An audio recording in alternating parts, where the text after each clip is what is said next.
like to welcome Adena Kapon to the Israel Connection. Adena Kapon, who's the head of AtoZ Events Israel, and right. It's great to have you here with us today. Now, Adena, before we really get into some detail about what AtoZ or AtoZ Events do in Israel, perhaps you want to tell us about how you've actually come to be known as a champion of the events industry in Israel. How did this all happen? Wow, thanks for calling me the champion.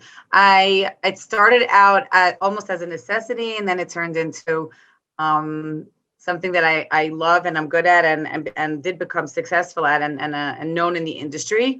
I came from a background of interior design. I had a business back in the States. When I moved to Israel, I wasn't really working.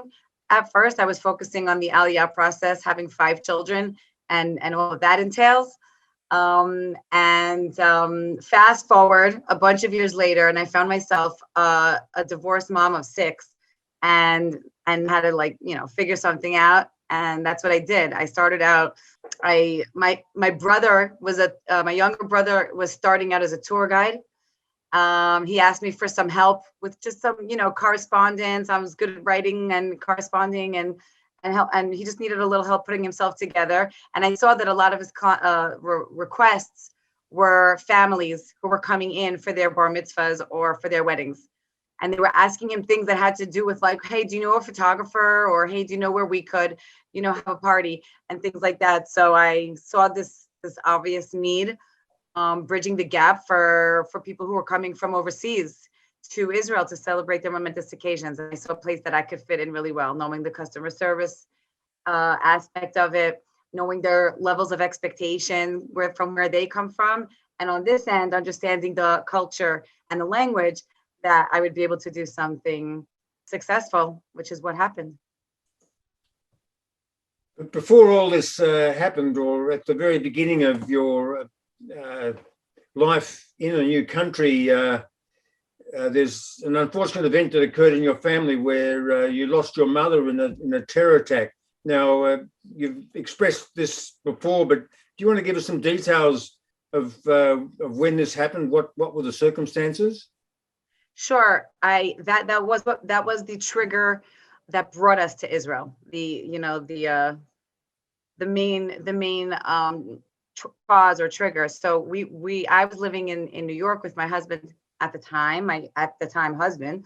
My mother had already fulfilled her dream. Not so much earlier. In August of 2000, she was able to finally, with all the logistics and everything that's needed in order to move to Israel, was able to do it. And so we were still living in New York when we found out that she was murdered in a terrorist attack. It was a shooting attack while she was a passenger in her car. It was during the Intifada. There were many, many, many terrorist attacks happening daily all over the country. My mother was living in Efrat and traveling on the roads of Gush Etzion, which was the location for many of those terrorist attacks, and unfortunately, many, many victims. And so when we got the news, we were living in New York, and it took us quite a few years to logistically do what it took to move to Israel. But immediately when that happened, it stirred a change and a desire in us. The experience that we went through from the moment we landed in Israel, or even actually from the moment we got to the El Al counter at the airport back in the States, already was an experience that triggered our love and desire, and the realization that there was something bigger and better here waiting for us and for our children. And this is where we wanted to be, to also continue her dream, and also to make our lives better and improve our lives, and to the best revenge is to flourish and to succeed. And that's what we did. Yes, it's certainly very true. Just when your mother was driving and was shot, was she on her own at the time? My mother was the passenger in the front seat. Her husband, who's not my father, her husband was the driver. They were driving from Efrat to Jerusalem.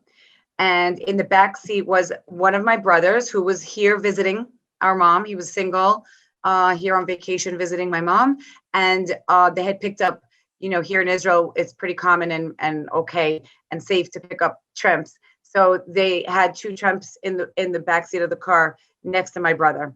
My mother and another passenger, a 19-year-old young girl who was fulfilling her national service, were both killed.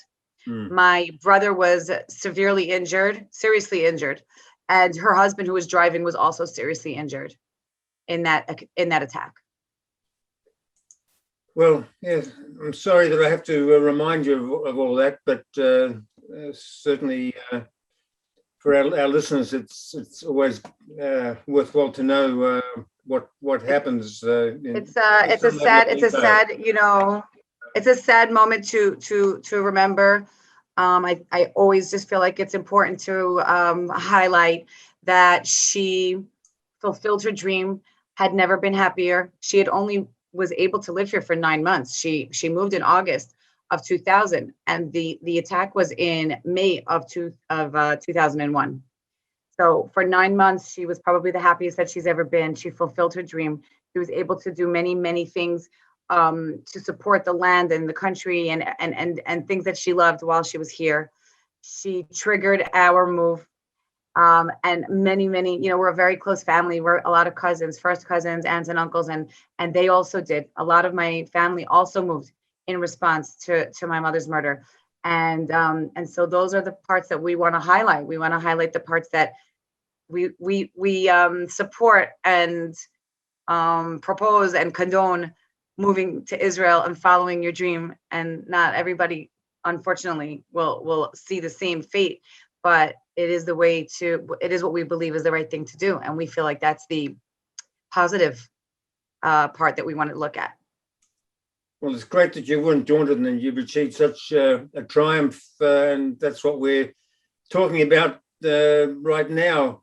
I understand you've produced what is the first and only comprehensive guide in English to planning and making any type of an event in Israel. The Israel Events magazine, the AtoZ Guide to Planning Events in Israel. Please tell us about your website where this is all on offer. Right. So after 10 years of running and having my event planning business, and thank goodness, and I'm very grateful, it was a very big success. I planned events for every kind of event, and from clients and people from all over the world, and different cultural backgrounds and religious backgrounds, and combinations of cultural backgrounds and religious backgrounds. When we're talking about marriages, I've had clients who came from both ends of the world. So of course it took, we have to look at the bright side of everything, even Corona. So it took a few months into Corona where all events were canceled and people were not coming from overseas. And that's exactly, the two crossroads of what I do, events and people coming from overseas. I realized that there was something missing. There are people who do want to come to Israel, make a beautiful event. They just might not be able to, or may not want to, because they enjoy planning the event on their own.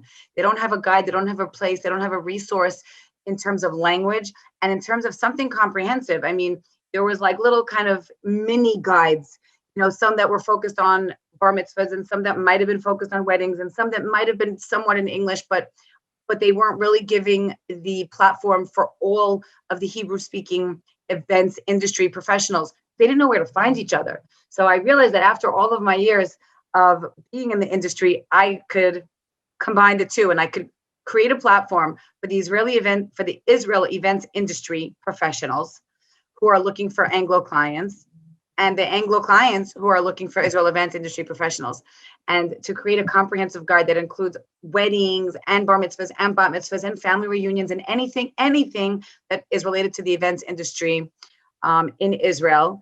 And it's become a big hit. It's taking off slowly but surely. It's like everyone was waiting for it. It's like it was waiting to happen. So very proud of that. So you reach a global audience. That's your market rather than the Israeli market.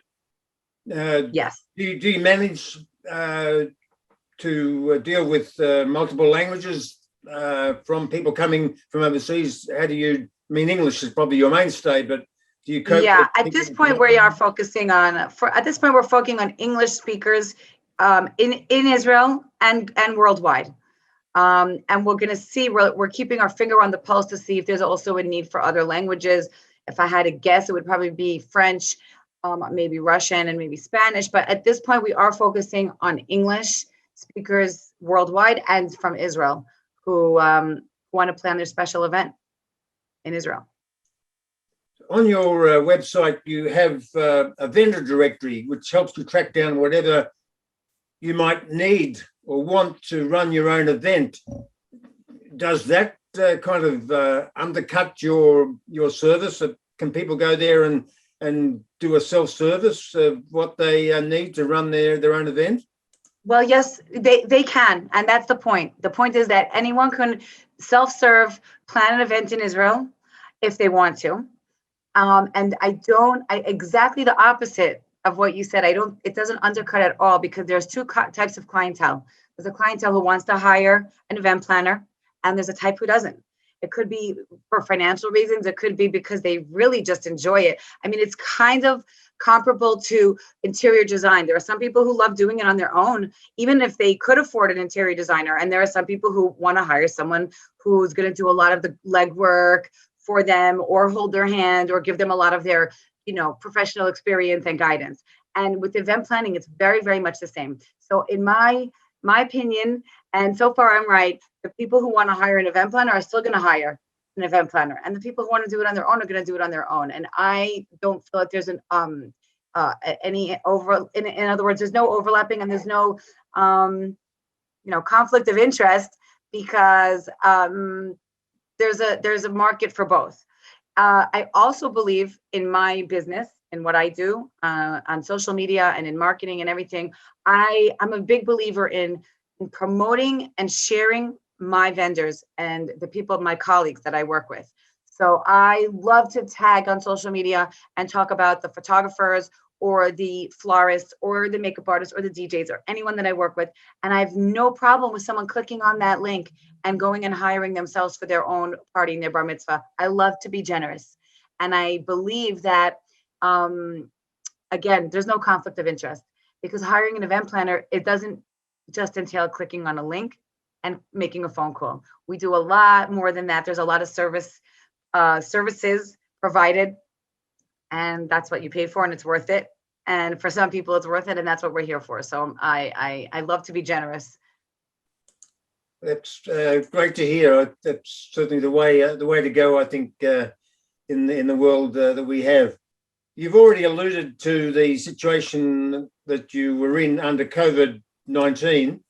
I note that you have an article on your website which is titled "Factoring in COVID-related Wedding Expenses and More," where you mention things like masks and hand sanitizers, thermometers, social distance signage, goodie bags where people have all the ingredients they need without having to be touching a public arrangement of things. So, but how much of an impact was there on your business? I know many businesses in Australia during our multiple COVID lockdowns, we've had 4 in Victoria, because of COVID went to the wall.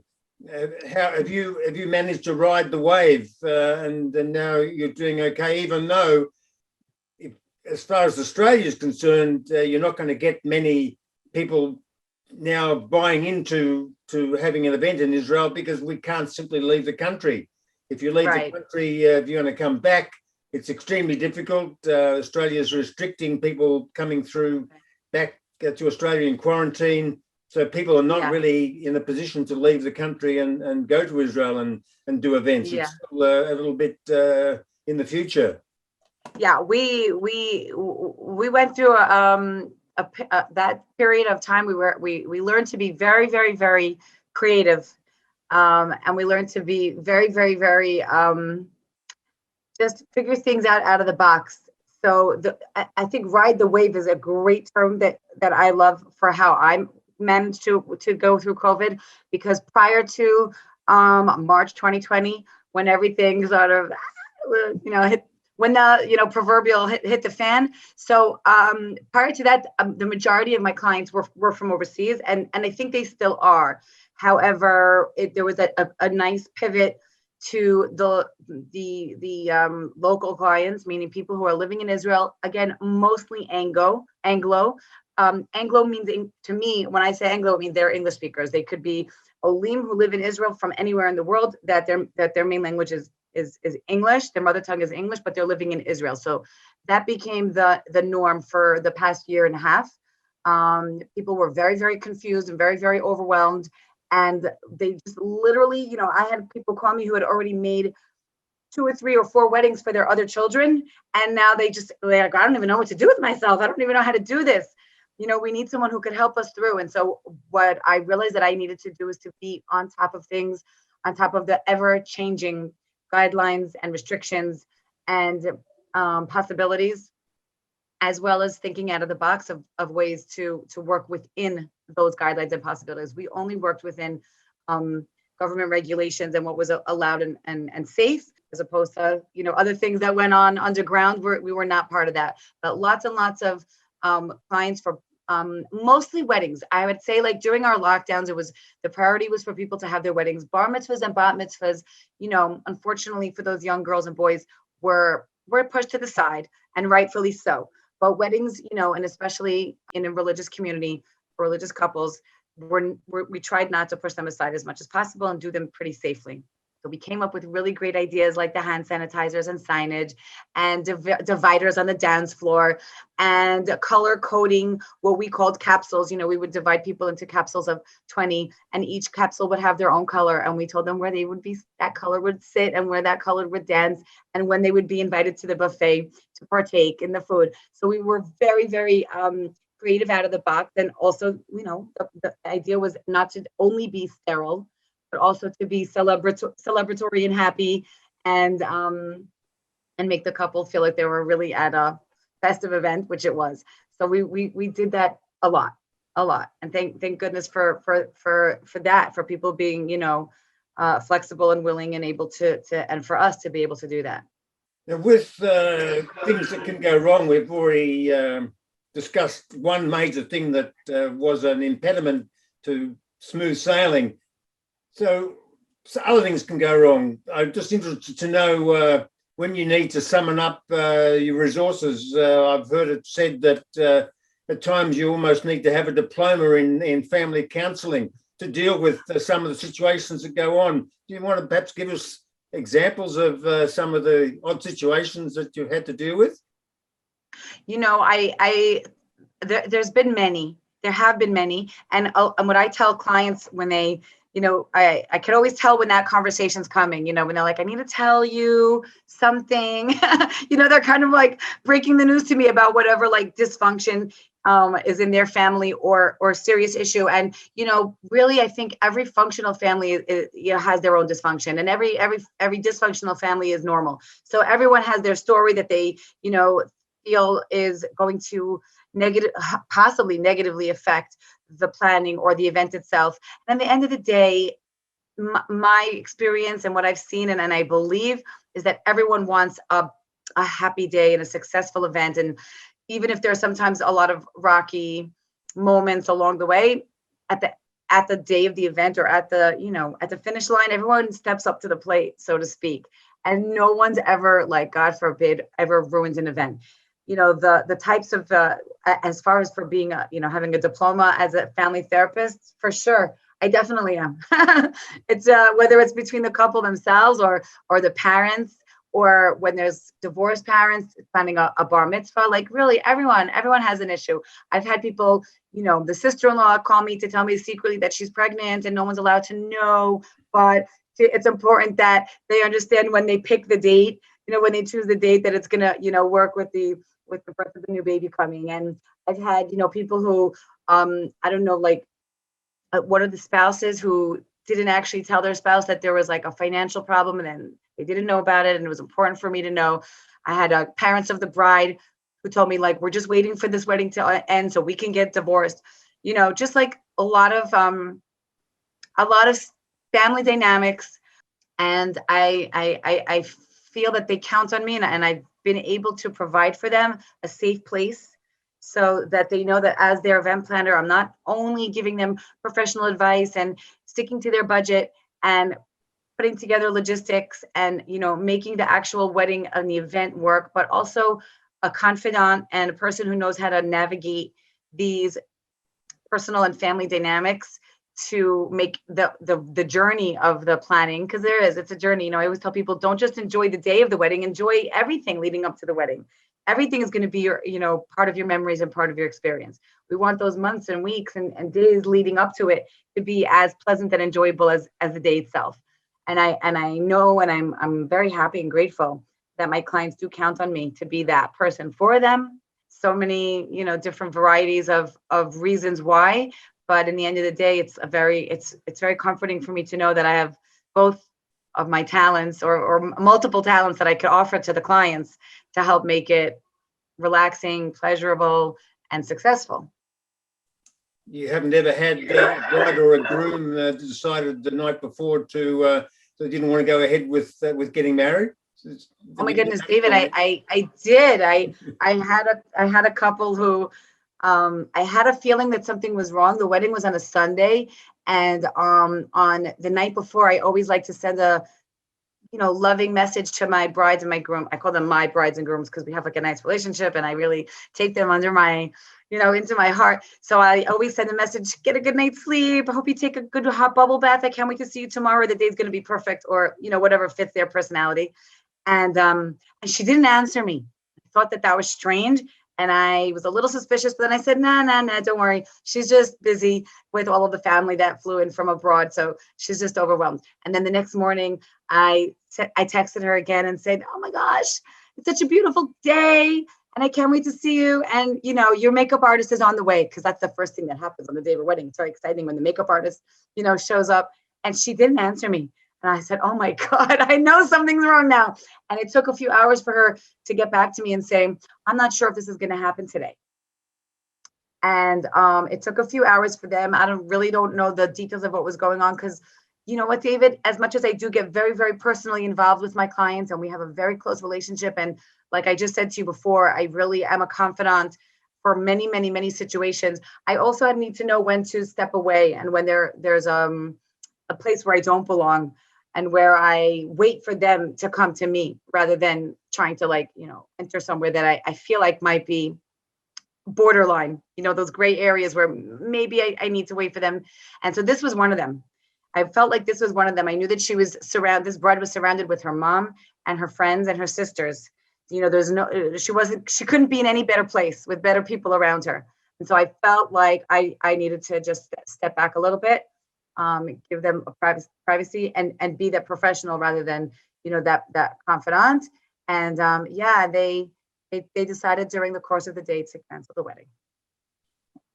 Well, fortunately, that is not something that happens too frequently. No. It's my one and only. It's my one and only. But, I really wish them the best, and I'm sure that they made the right decision, and it's all for the best.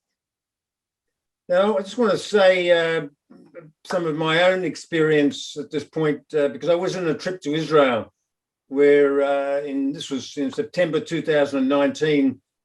Okay. I was there actually, and I attended two different weddings. I went to one in Moshav Marseille in Bet Hahar, not far from Bet Shemesh, and I was staying with my wife at the time in Jerusalem, with some very dear friends who made Aliyah from Australia about 15 years ago. And I recall the drive to the wedding, which was actually the highlight for me, because it was a religious wedding, actually, in the late afternoon. And as we drove towards Bet Shemesh, the sun was setting. So it's a visual memory that I have that will never leave me. And the wedding involved the daughter of Arnold and Frimet Roth, who many people know lost one of their daughters, Malki, in the Sbarro pizzeria suicide bombing in August of 2001. So this was a deeply moving occasion for me.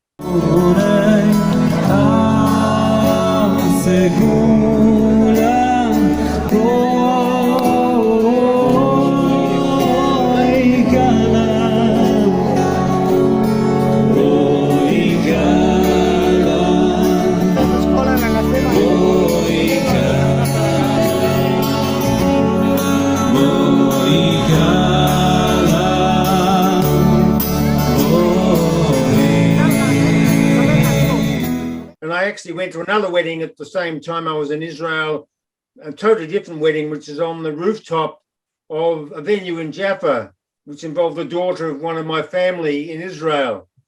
So I wonder, perhaps I went to a couple of amazing venues. Perhaps you can give us an idea, Adena, what are some of the amazing locations in Israel where people can go to have such an extraordinary experience on an occasion like this?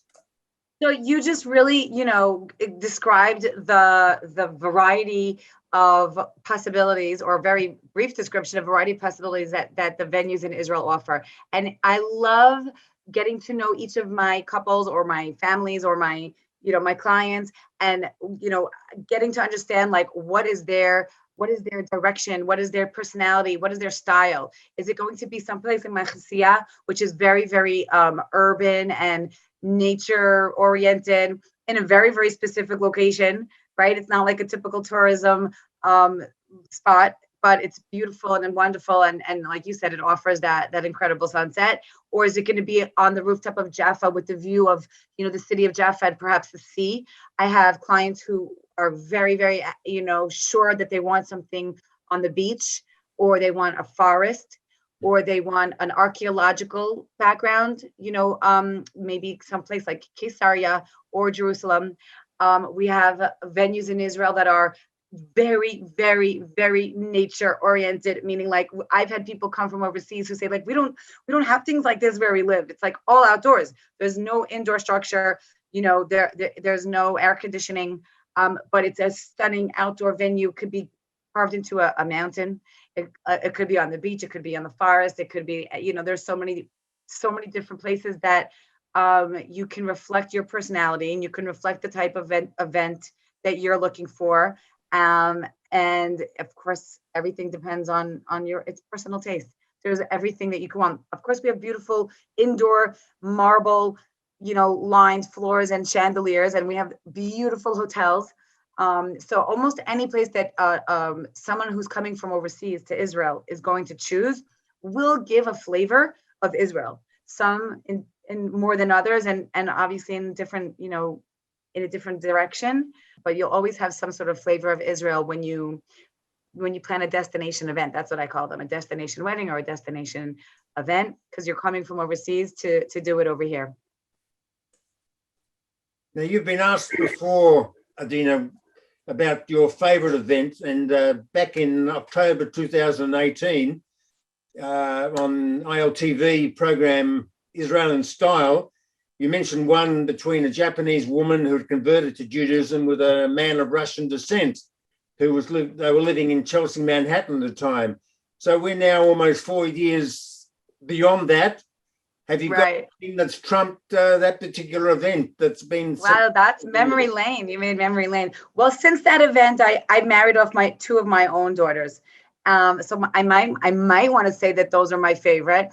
I might want to say that really also gave me a lot of help and helped, kind of add to my list of experience of what it means to plan an event, what it means to be the mother of the bride, what it means to, like, it really helped. I think every life experience that I had adds to what I can offer to my clients. And definitely those were, I could say those were part of them. Am I allowed to say that they were my daughter's weddings were my favorites? They were beautiful. I enjoyed every minute. They were very different from each other. One was huge. It was before Corona. It was like a gigantic wedding in the hills of Jerusalem in a nature-oriented venue, very, very foresty and natural. And they got married like a fairy tale. Like it was like a Disney fairy tale in a forest with all trees and the lights all around them. And actually she wanted to be a Disney princess. So she had a pink gown. And that was incredibly different than the second wedding, which was only a few months ago, which was very, everyone there said that they felt like they were in the hills of Tuscany. Very, very European feeling. The chuppah was on a cliff of it seemed like a cliff, right? Like with this incredible view of the Judean hills in the background.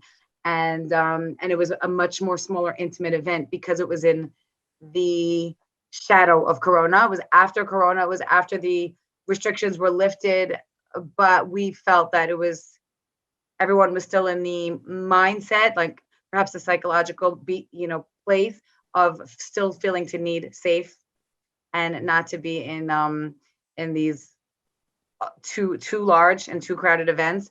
But it was very, very beautiful and perfect, and those are my favorites for now.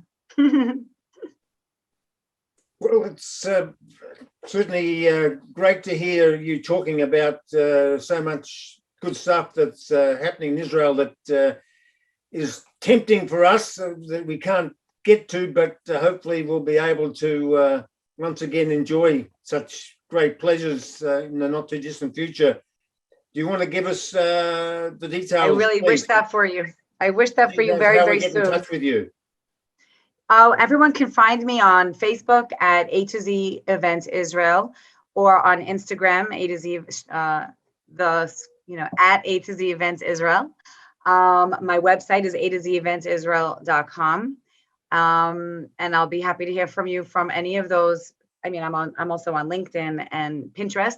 And if you want to look at my Pinterest boards, they're divided up, and on my website as well, my events are divided up into different styles and themes, like you mentioned before, what kind of venue. So we have romantic and forest and archaeological and all kinds of different options that people can browse through and look through and see what they like. And of course, at the Israel Events magazine, if you're looking in the search for any kind of vendor that in the Israel events industry, you're going to find them there in English, from, wedding cakes to the groom's tuxedo, whatever you're looking for, you're going to find it in English on the Israel Events magazine, also on Facebook and on Instagram, and of course on the website.